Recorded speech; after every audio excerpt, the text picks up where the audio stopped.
béni, votre présence est bénie. Et par ce temps, que votre semaine également aussi soit destinée à la moisson. Au nom de Jésus de Nazareth.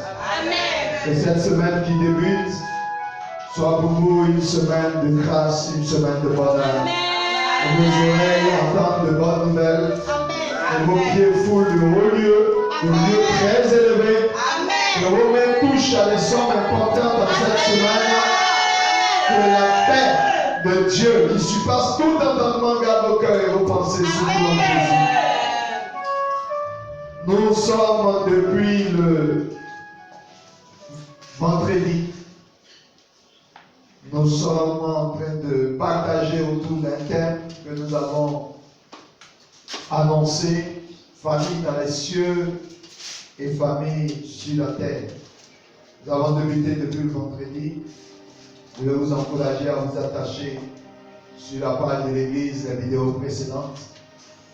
J'aimerais rappeler quelque chose que nous avons touché le vendredi.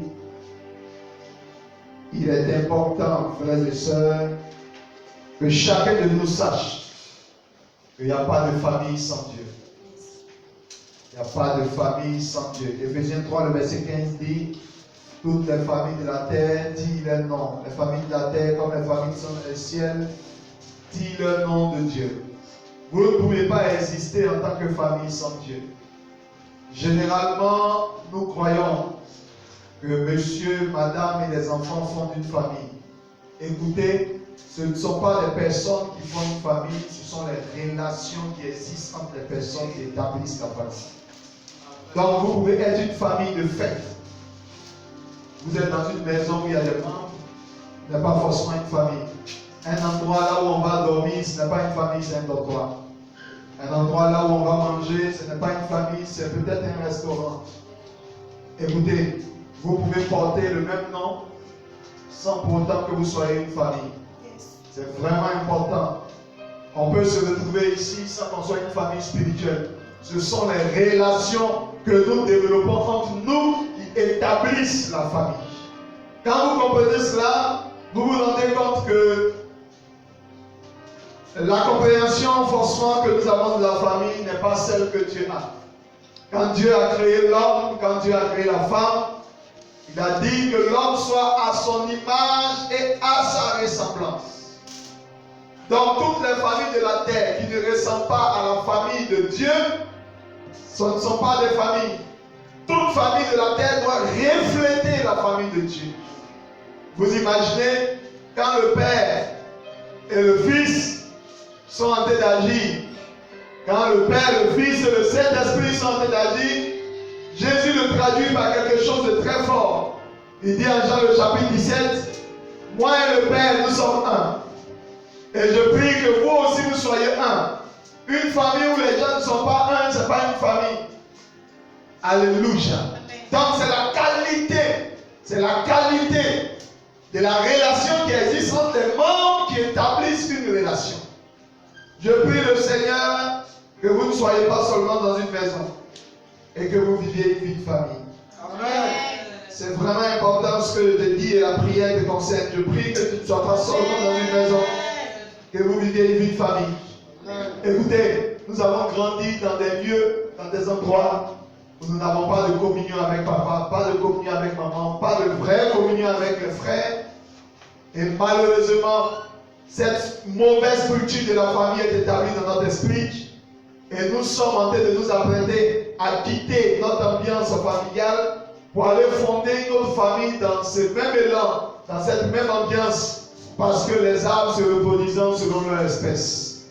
Le souhait de Dieu, depuis tout temps, c'est que l'homme naisse dans une famille, c'est que l'homme grandisse dans une famille, c'est que l'homme quitte une famille pour aller fonder une famille, que l'homme vieillisse dans une famille. Malheureusement, souvent on est dans une maison où papa et maman ne sont même pas en relation. C'est-à-dire, ils ne sont pas en relation d'alliance. Ils ne sont même pas mariés. On est né dans des environnements pareils. Et l'enfant grandit en se faisant conscience en se faisant bonne conscience des mauvaises relations. Et quand lui aussi il se développe, il est tenu ou poussé il a vu le modèle qui est resté dans son esprit. Et c'est ainsi que, de plus en plus, le diable a eu raison de l'institution du mariage, de l'institution de la famille. Vous allez remarquer aujourd'hui, toutes les lois qui se votent ça et là, le fond de toutes ces lois sont des lois antifamiliales. Quand par exemple on a les procédures de divorce très faciles, c'est pour détruire aisément la cellule familiale. Quand par exemple on encourage les mariages homosexuels, qu'on appelle les mariages pour tous, on est en train de tuer la fondation de la cellule familiale. Quand on voit des lois pour dire désormais l'homme n'est plus le chef de la famille, on est en train de porter atteinte à la cellule familiale. Et qu'est-ce que le diable fait? Le diable sait qu'après ta relation avec Dieu, la chose la plus importante, c'est ta relation familiale, c'est ta relation conjugale. Le diable sait que la famille est le socle de la société, c'est la fondation de toute société. Ce sont les familles qui donnent les nations. C'est d'abord les couples qui deviennent des familles, ce sont les familles qui donnent les nations, et ce sont les nations qui peuplent les terres. Donc le diable sait que s'il attaque les familles, s'il détruit à la base des familles, il aura touché la terre entière, il aura fait chambouler tout ce qui est nation, tout ce qui est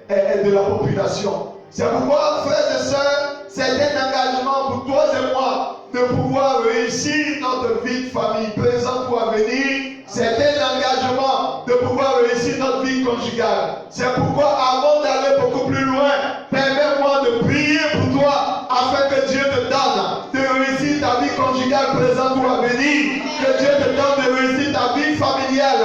Au nom de Jésus-Christ de Nazareth.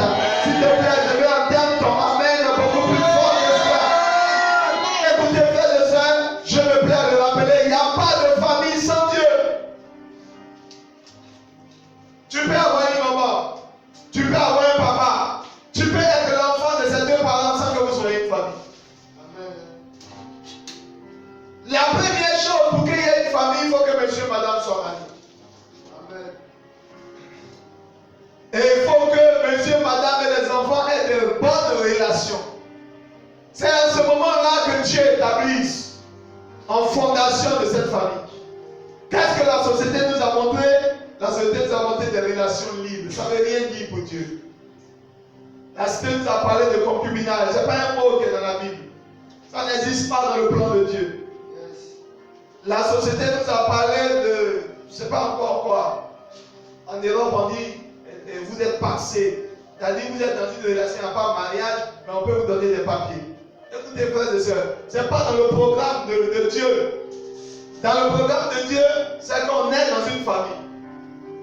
On grandit dans une famille, on quitte une famille pour aller fonder une famille.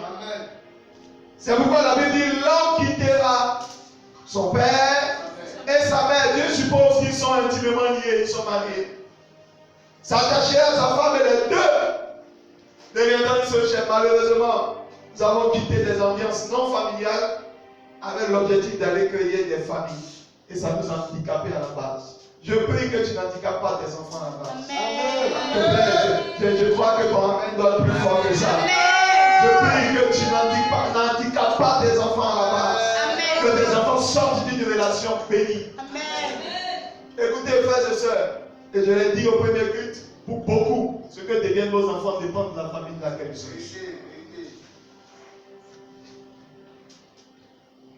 Une famille où il n'y a pas de crainte de l'Éternel a déjà faussé les pas des enfants. Malheureusement, nous avons été nourris au sein d'idolâtrie, souvent même de sorcellerie. Nous avons grandi dans des ambiances où les valeurs familiales avaient disparu. Ah, je ne me rappelle pas avoir vu papa faire un bisou à maman. Peut-être que toi tu te rappelles. Je ne me rappelle pas avoir vu papa rentrer avec un gâteau d'anniversaire dans la maison chanter pour maman. On a grandi dans des ambiances où on ne se manifeste pas de l'amour mutuel. On n'a pas de bonnes relations. On est dans la maison, on se réunit à des heures de repas, on couche dans la même chambre. On revient au soir à une certaine heure, chacun prend sa place. Et le lendemain, c'est le même train-train. Écoutez, frères, ce n'est pas une famille. À l'arrêt du bus, on se rencontre comme ça aussi. Dans l'ascenseur, c'est pareil. Et souvent, même au travail, on a des communions. Je prie le Seigneur Je prie le Seigneur que toute ambiance non familiale ne soit pas nommée dans notre vie. Au nom de Jésus de Nazareth. C'est pourquoi les personnes qui viennent à l'église, qui sont dans les coins, sont insupportables par Dieu. Parce que la Bible dit Dieu donne une famille à ceux qui n'avaient pas de famille. Donc Dieu sait que nous pouvons être handicapés à la base. Il veut sauver l'essentiel quand nous nous retrouvons dans sa maison. C'est pourquoi la Bible dit que Dieu donne une famille à ceux qui n'ont pas de famille. Pourquoi? Dieu ne peut rien faire sans famille. C'est pourquoi, même quand quelqu'un n'avait pas de famille, il lui donne à nouveau une famille spirituelle. Ne te bats pas encore dans la maison de Dieu pour ne pas avoir une famille. Je prie le Seigneur que cette fondation de la vie familiale soit dans ton esprit. Regardez ce que la Bible dit en Matthieu 12, le verset 25. La Bible dit toute maison divisée ne peut pas subsister. En d'autres termes, une maison qui est divisée n'a jamais existé. Là où les gens sont chacun est dans son endroit, les partis pris, les rivalités, les compétitions, chacun est dans son endroit. Pas de relation de qualité, d'amour. Ce n'est pas une famille. Là où les gens ont plusieurs visions, sont disloqués, il n'y a pas de famille. Et la seule bonne manière de détruire une famille, c'est de fausser la qualité qui existe entre les membres.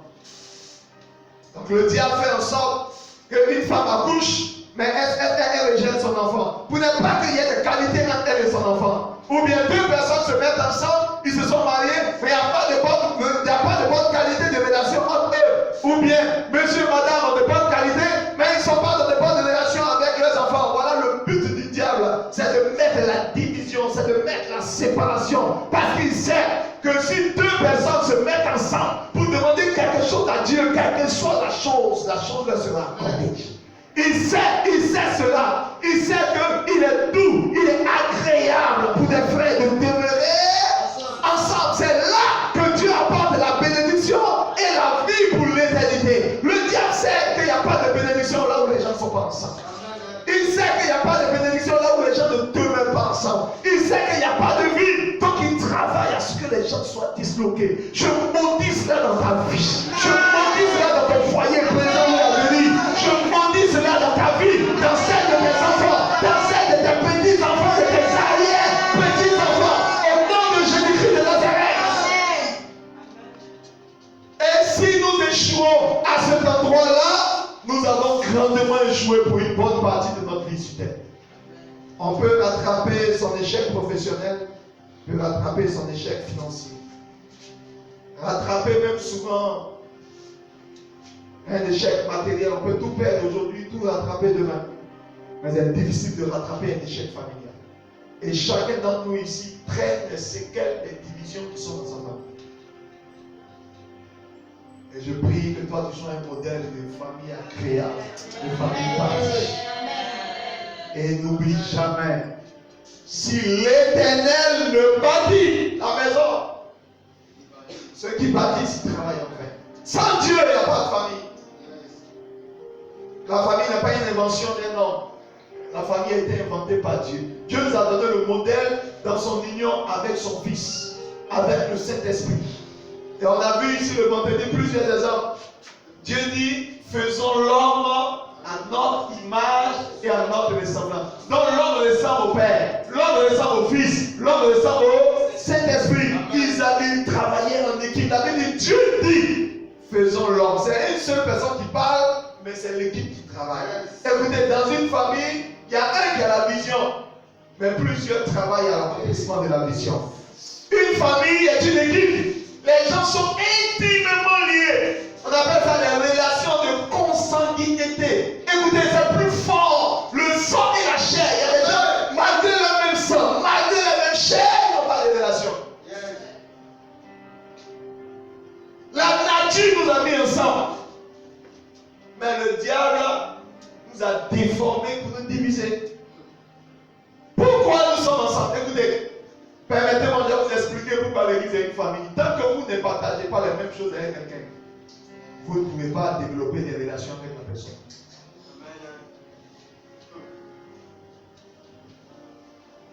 Il y a 7 choses. Si vous ne partagez pas ça avec quelqu'un, vous ne pouvez pas fonder une famille spirituelle avec la personne. Éphésiens 4, verset 4.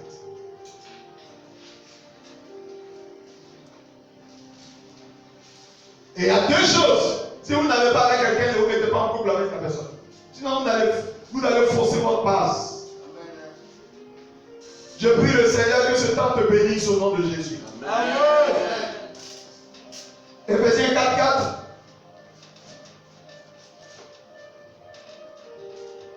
N'oublie jamais ça si tu es chrétien. Jamais, jamais. C'est ça qui fait que les chrétiens sont ensemble. Tu peux dire. Éphésiens 4, verset 4. Écoutez attentivement. Il y a un seul corps et un seul esprit. Tu peux dire avec moi, il y a un seul corps et un seul esprit. Non, écoutez. Si vous êtes chrétien, vous appartenez au même corps. Vous avez le même esprit. Continue de lire. Comme aussi vous avez été appelés à une seule espérance. Vous avez la même espérance. Et la même vocation. Vous avez la même espérance. Vous tous vous êtes appelés à être enlevés. Vous avez la même vocation. Continue de lire. Verset 5. Il y a un seul Seigneur. Vous avez le même Seigneur. Une seule foi. Vous avez la même foi. Un seul baptême. Vous avez le même baptême. Un seul Dieu et Père de tous. Vous avez un seul Dieu qui est votre papa. Si vous n'avez pas en commun ces choses avec quelqu'un, il ne fait pas partie de l'église. Qui est au-dessus de tous et parmi tous et en tous. Voilà ce qui fait que les chrétiens sont unis par l'esprit. L'unité de l'esprit se résume par ces choses. On a le même Seigneur, on a le même Dieu, on a la même foi, on a le même baptême, on a la même espérance, on a la même vocation. Ce sont ces choses-là qui déterminent notre unité. Et c'est là que Paul dit, conservez l'unité de l'esprit par le lien de la paix. Ah, quelqu'un n'a pas le même baptême et toi, on n'est pas ensemble. On n'est pas même foi. Alléluia. Donc regardez, déjà l'esprit nous a mis ensemble. Regardez ce que la Bible dit en 1 Corinthiens dans le verset 10. Je veux que vous compreniez les fondations. Pour que les gens fondent une famille, c'est ce qu'ils ont ensemble qui fait la force. Donc si vous n'avez pas les mêmes relations de qualité, ce ne sont pas juste les membres. Ce n'est pas parce que par exemple il y aura 200 membres ici qu'on dit la famille. Non, c'est la qualité des relations qui existera entre les membres. C'est pareil pour une famille. C'est pourquoi habituez vos enfants à s'aimer. Sinon, vous allez diviser votre famille. Vous savez ce qui a tué Jacob? Jacob a divisé ses enfants en faisant quoi? Il avait un choix. Il avait des choix préférentiels. Il achète une tunique à Joseph et les autres sont dans les tuniques pour suivre le mouton. Il a planté les bases de la division de la famille. Résultat, les 11 frustrés. Écoutez, les frustrés se mettent facilement ensemble. Les 11 frustrés se mettent ensemble contre l'enfant choyé. La famille, ce n'est pas les membres, c'est les relations entre les membres. Quand le papa a jeté les bases de la division, il a jeté les bases de la destruction. Pourquoi? Parce qu'une famille divisée ne peut pas subsister. N'eût été la grâce de Dieu qui a préparé le cœur de Joseph pour pardonner à ses frères, cette famille n'aurait plus existé. Puisque Joseph allait se franchir des 11 sans les détruire. Je prie le Seigneur que Dieu nous mette à l'abri. Souvent, quand vous priez pour que vos enfants s'aiment entre eux, sinon votre famille ne va pas exister. Les enfants de David se sont tués entre eux. Frère, je ne rêve pas de cela pour toi. S'il te plaît, donne-moi ton amen bien.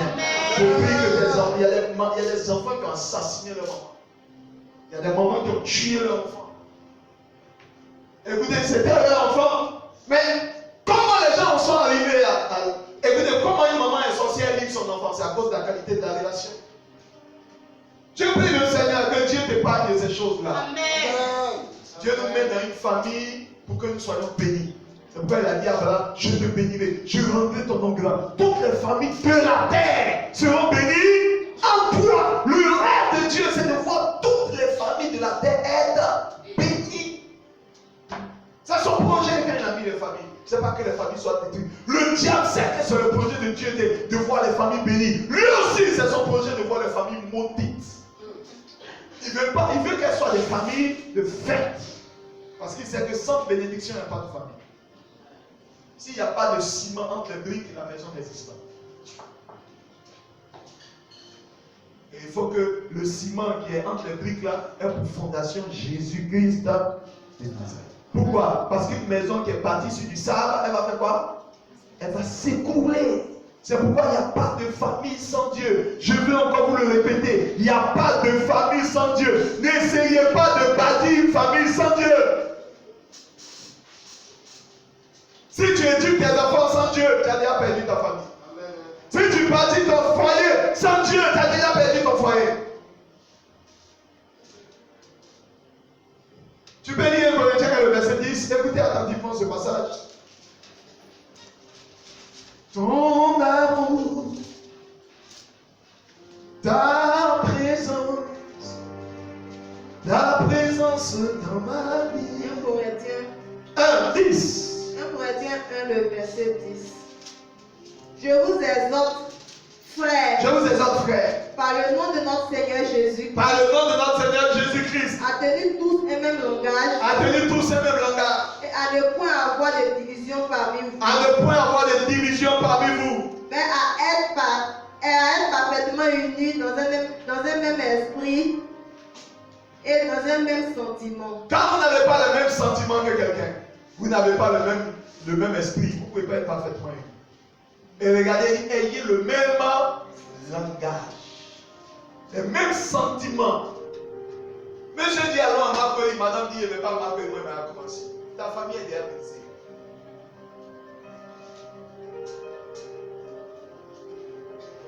Et je disais au premier culte, je dis là où une femme va se trouver dans sa vie, ça dépend de là où son mari va être.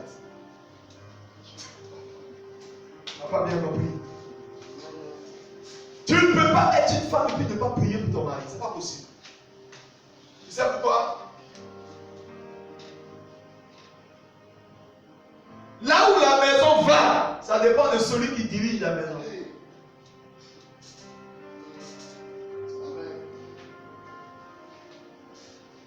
Je disais le vendredi, je l'ai répété aujourd'hui, je vais me plaire encore à vous le répéter. Dieu n'a jamais chassé Ève du jardin d'Éden. Allez lire Bible. Dieu a chassé Adam. Ève s'est retrouvée où? Si ton mari n'est plus dans le jardin, tu ne seras plus dans le jardin. Yes. C'est pourquoi une femme qui est censée, elle soutient son mari dans la prière. Parce que s'il devient insensé, un aveugle qui dirige d'autres aveugles, eux tous vont se retrouver dans un tour. J'ai dit dans la Bible, j'ai cité la Bible ici. J'ai dit dans Genèse 31 à partir du verset 13. Vous connaissez cette histoire de Jacob. Sa fille Dina a été violée. Dieu a dit à Jacob, va à Bethel. Jacob allait s'asseoir à Sukkot. À Sukkot là-bas, sa fille a été violée.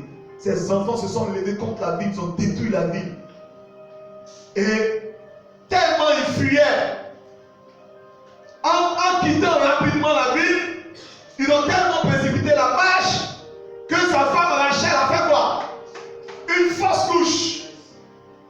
Elle n'a pas fait une fausse couche parce qu'elle a accouché, pardon Benjamin. Mais en couche, elle est morte. Mais à cause de l'excessive marche qu'elle a eue. Mais à la vérité, tous ces problèmes sont arrivés dans la famille parce que papa n'a pas obéi à Dieu.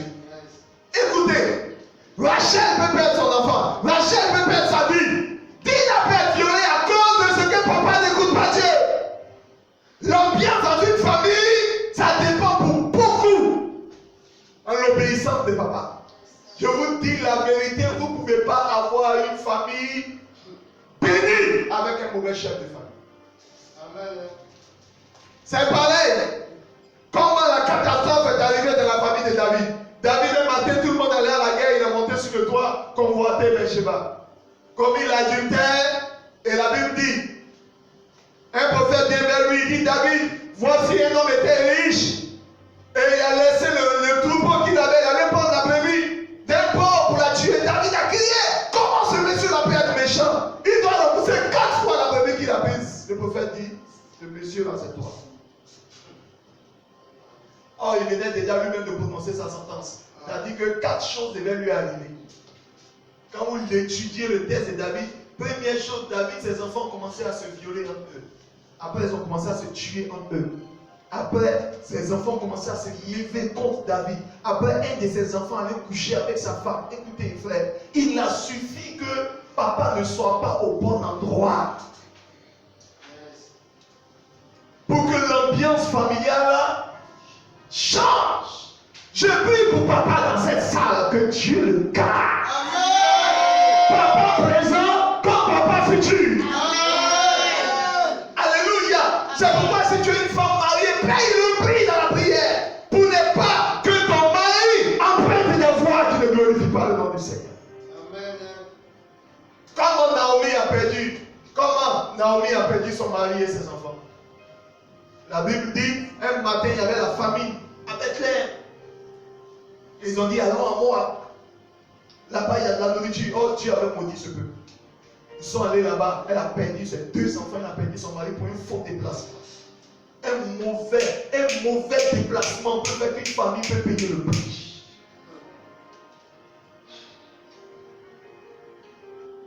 C'est pourquoi, frère, le chef là, il faut payer le prix pour lui. S'il est bien éclairé, s'il est bien dirigé, s'il est dans la voie du Seigneur, la famille s'en trouvera bien. Amen. Et quand même monsieur et madame s'en trouvent bien dans la voie de Dieu, imaginez le bonheur pour les enfants. Une famille où il n'y a pas de crainte de Dieu, c'est patatras. Alléluia. Et je prie le Seigneur que ce ne soit pas ton cas présentement ou à l'avenir, que cela ne soit pas ton cas.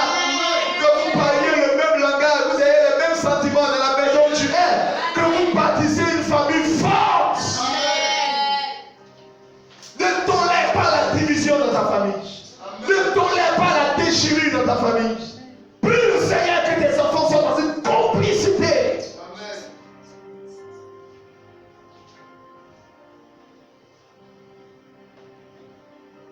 Que le nom de notre Seigneur soit béni. Je prie que Dieu t'en fera grâce. Amen. Alléluia. Amen. C'est une bonne prière, non? Donc tu dois me donner un bon amen. Je dis, je prie que Dieu t'en fasse grâce. Amen.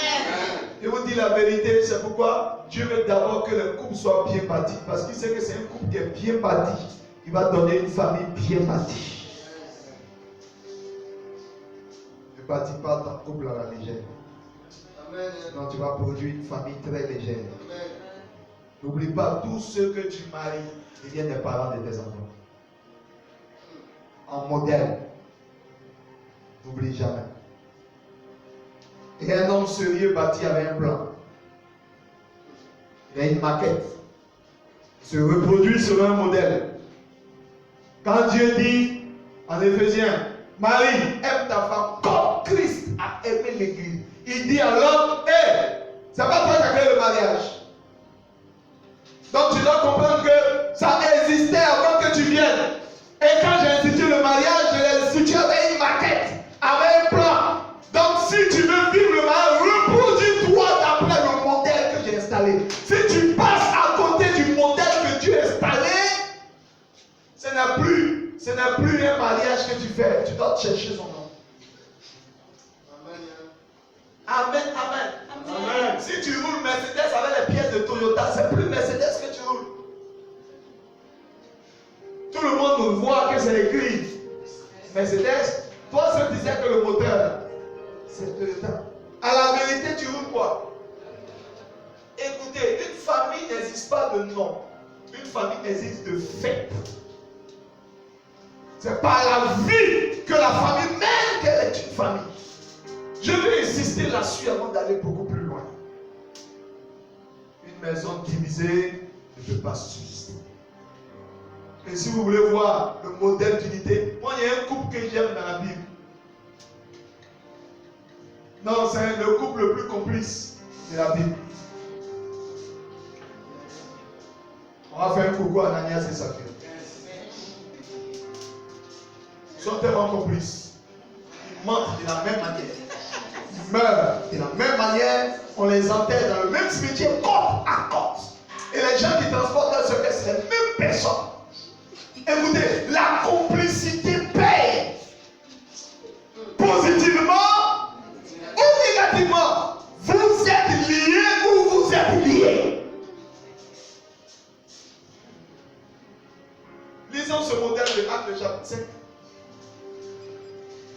Tu veux qu'on lise ça?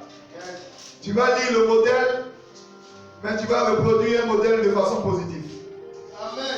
Ananias et Saphira, s'ils étaient au paradis, c'est eux que Dieu allait saluer d'abord. Acte chapitre 5, verset 1. Mais un homme nommé Mais un homme nommé Ananias, avec Saphira, sa avec femme, Saphira, sa femme, vendu une il propriété. vendit une propriété. Et retint une partie du prix. Sa femme le sachant, Sa femme le sachant, puis il apporta le il reste apporta le reste, et le déposa au pied des il apôtres. déposa cela au pied des apôtres. Pierre lui dit, Pierre lui dit, Ananias, Ananias, pourquoi Satan a-t-il rempli ton cœur pourquoi Satan a-t-il rempli ton cœur? au point que tu montes au Saint-Esprit et que tu aies retenu une partie du prix du champ? S'il n'eût pas été vendu, ne te S'il n'eût pas été vendu, ne te reste-t-il pas? Ne te restait-il pas? Et après qu'il ait été vendu, le prix n'était-il pas à ta disposition? Comment as-tu pu mettre en ton cœur un pareil dessein? Comment as-tu pu mettre dans ton cœur un pareil dessein? Ce n'est pas à des hommes que tu as menti, Ce n'est pas des hommes que tu as menti, mais à Dieu. à Dieu. Ananias entendit ces paroles, Ananias a entendu ces paroles, tomba et expira. tomba et expira. Une grande crainte saisit tous les auditeurs. Une grande crainte s'est dit tous les auditeurs. Les jeunes gens s'étant levés, Mais pas aujourd'hui, jeunes gens existent. l'enveloppaient, l'emportèrent Les jeunes gens étaient levés, s'enveloppaient, l'emportèrent et et ils l'ensevelirent. l'ensevelirent.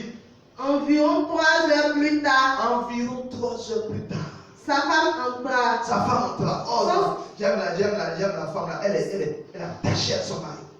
Sa femme entra. Sans savoir ce qui était arrivé. Elle ne sait même pas ce qui est arrivé. Pierre lui adressa la parole. Pierre lui adresse la parole. Dis-moi, Dis-moi, est-ce à un tel prix que vous avez vendu le champ? est-ce à un tel prix que vous avez vendu le champ? Lui répondit-elle, Et lui répondit-il, c'est à c'est à ce ce prix-là. prix-là. Alors Pierre lui dit, Alors Pierre dit, comment vous êtes-vous accordé pour Pierre tenter même est l'esprit? convaincu que c'est un couple en accord. Comment vous êtes-vous accordé pour tenter l'esprit du Seigneur? Voici, ceux qui ont enseveli ton mari sont à la porte et ils t'emporteront. Pierre a lui dit, comme vous êtes en accord, votre mort sera accordée.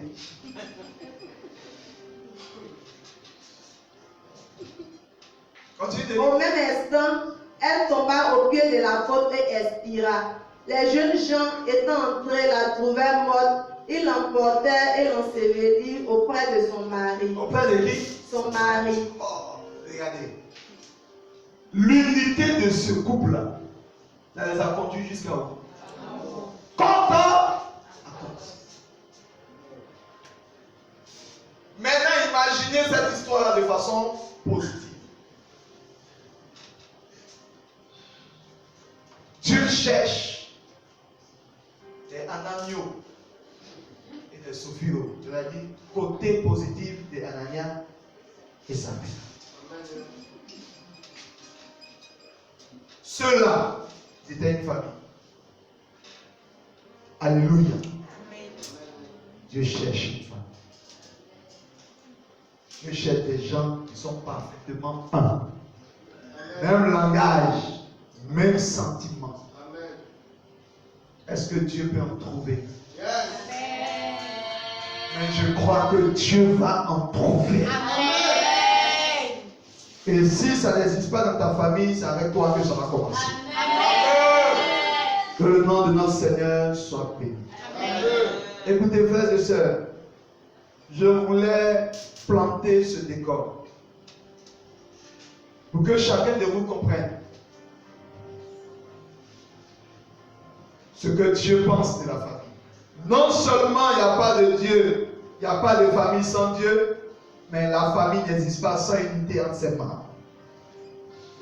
Et une famille qui n'a pas le même langage, la même vision, le même sentiment, elle n'existe pas.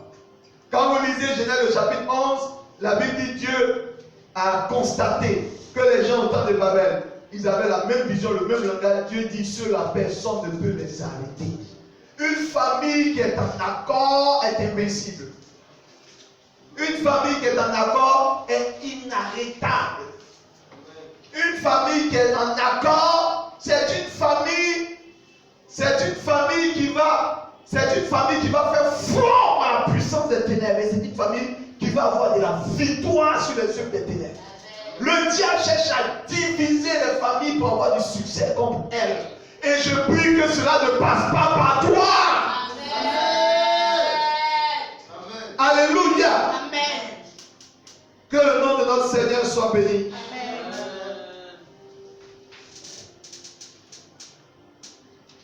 C'est un grand défi. Non seulement on doit veiller à ce que nos familles aient de bonnes bases, mais encore, Dieu doit nous aider à maintenir une bonne qualité entre les membres. Et grave, on doit pouvoir prendre soin de nos familles. Regardez ce que Dieu dit. Dieu compare la foi à la qualité de notre famille. Il dit en 1 Timothée 5:8, celui qui n'a pas soin des siens, et principalement des membres, c'est qu'il a renié la foi. Pour Dieu, tu ne peux pas être un homme de foi et sacrifier ta famille.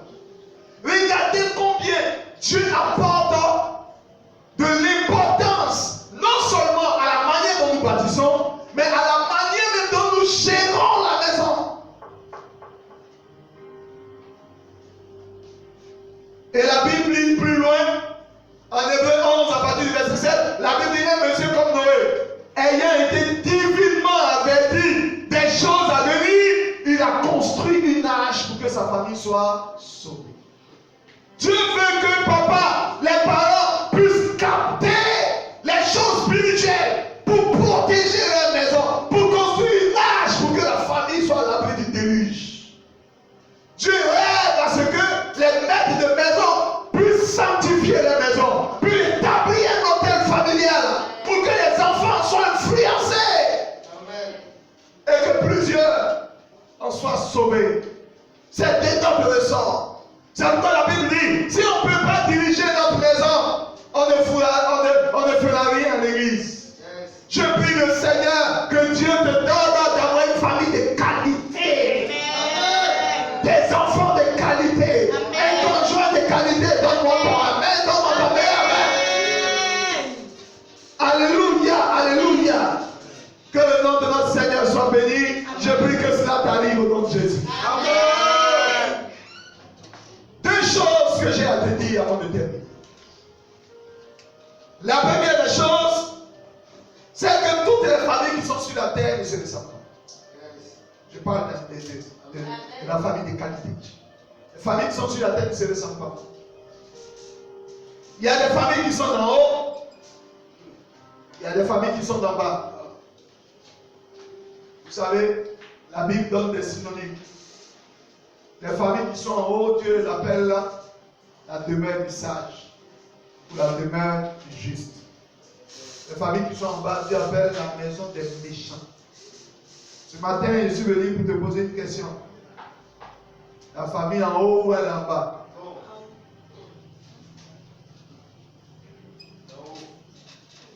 Ta famille est une demeure de sages ou c'est une maison de méchants? Vous savez, ce qui donne un nom à une maison, c'est ce qu'on y fait à l'intérieur. Si vous passez tout votre temps à coiffer les gens dans une maison, on appelle la maison de coiffure ou salon de coiffure. Si les gens viennent retirer ou déposer leur argent dans un endroit, à un moment, cet endroit-là, même si c'était une maison, on appelle plus tard une banque. En fait, ce qui donne un nom à une maison, c'est ce qu'on y fait. Une maison où on craint Dieu à l'intérieur, ça s'appelle une demeure du juste. Ça s'appelle une demeure du sage. Jésus a dit, ma maison est une maison de prière. Vous en avez fait une caverne de voleurs. Tu ne peux pas dire que ta maison s'appelle l'église et puis on ne prie pas là-dedans. Yes. Amen. Dès qu'on ne prie plus dans un endroit, c'est plus un lieu qui appartient à Dieu. Amen. Donc c'est ce que tu fais dans ta maison qui détermine la qualité de ta maison. Une maison où on ne prie jamais, elle est tout sauf une demeure de Dieu. Yes. Amen. Est-ce que je parle à la chambre de quelqu'un? Yes. Amen. Tu ne peux pas prier de temps en temps et puis on va appeler ça une maison de prière. Un endroit où on enseigne fréquemment les gens, jour après jour. Si c'est pas, on appelle ça une école. Amen. Alléluia. Amen. Maintenant, toi-même, tu connais le nom de ta maison. Amen.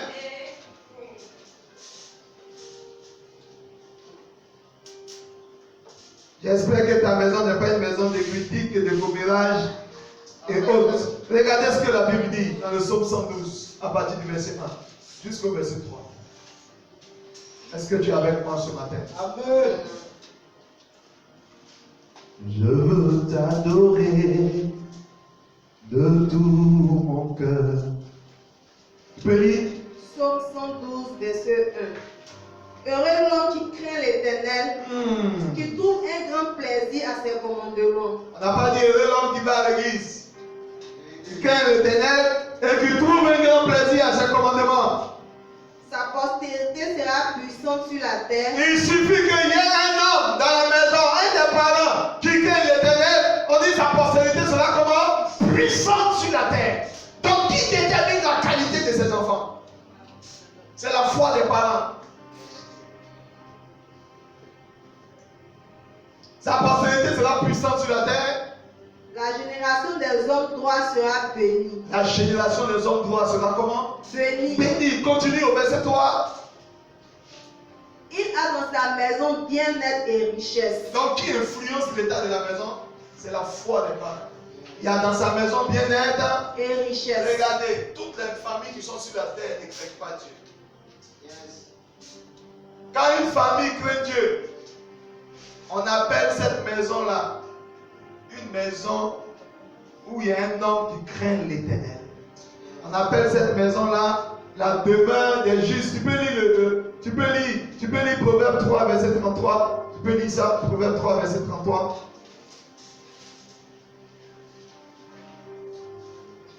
De tout mon cœur. Tu peux lire? Vas-y. Proverbe 3, verset 33. Proverbe 3, verset 33. La malédiction de l'Éternel est dans la maison du méchant. Attends. La malédiction de l'Éternel est où? Dans la maison du méchant. Dans la maison du Méchant. Dès que tu loues ta maison, en fonction de qui tu es, ce qui doit te suivre rentre dans la maison, avec tes bagages et tes meubles. Donc qui détermine ce qui est dans sa maison? C'est celui qui entre dans la maison. La malédiction de l'Éternel est dans la maison Du méchant. du méchant. Regardez la suite. Mais il bénit la demeure des justes. Il suffit que la maison appartienne à quelqu'un qui craint Dieu, qu'elle est bénie. Donc quand on va prier pour la maison, la prière qui est faite dans la maison dépend de celui qui habite dans la maison. Un jour, quelqu'un est venu me solliciter. Il dit il faut que je prie pour ces entreprises. On s'en va, je vois, c'est un endroit où on alcoolise les gens. Je lui ai demandé, tu veux qu'il fasse quelle prière? Il dit non, de bénir le coin. Il dit, c'est pas possible, même si je prononce des bonnes paroles, ça ne va jamais s'accomplir. Parce que ce qu'on fait dans le lieu détermine ce qui vient du Dieu.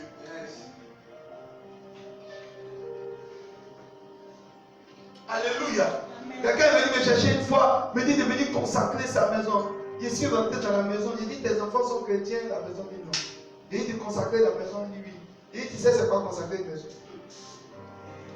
Si je consacre une maison, que ton enfant vient ici à sa copine commettre l'impudicité, Dieu peut le frapper.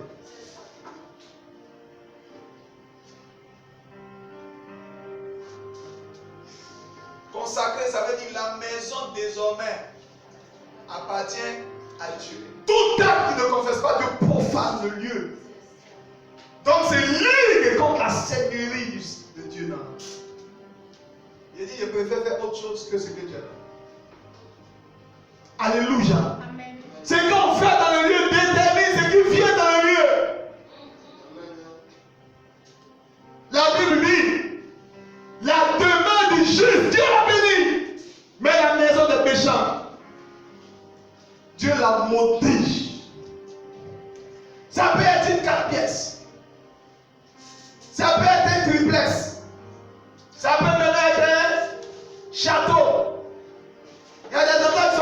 quand l'endroit chasse les hommes.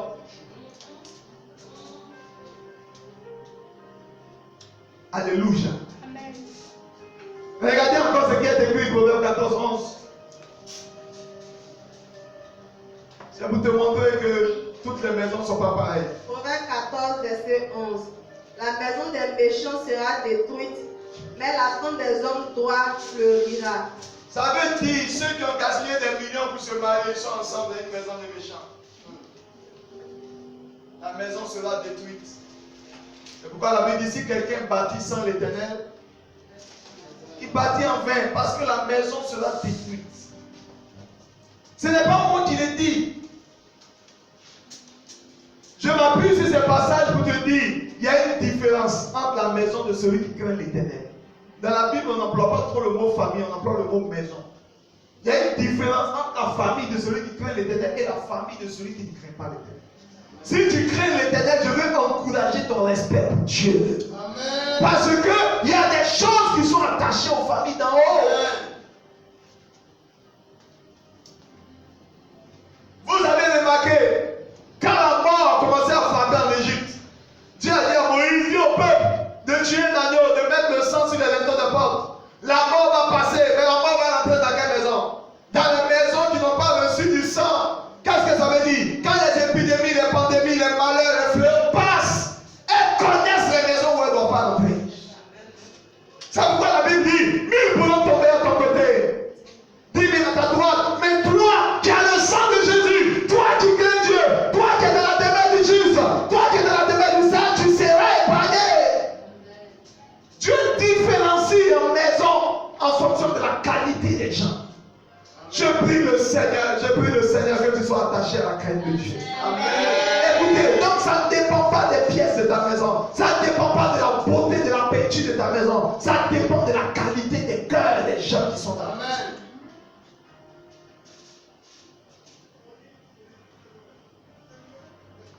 Quand les anges sont arrivés à Sodome, vous connaissez cette histoire en Genèse 19. Les anges sont rentrés dans une seule maison, dans la maison de Lot. Ils ont épargné la famille de Lot, ils ont détruit toute la ville. Quand Dieu a regardé les gens au temps de Noé, en Genèse chapitre 6, il a dit regarde une seule famille. Il a dit je vois que Noé me craint. Il dit à Noé construis une arche, rentre dans l'arche avec ta famille, moi je vais détruire la terre. Parce que j'ai regardé sur la terre ici, c'est ta maison seule qui a une demeure de Dieu. Écoutez frères et sœurs, quand le monde était d'être menacé par les fléaux, les pandémies, par les malades, Dieu cherche des familles qui ont construit des arches pour se réfugier. Amen.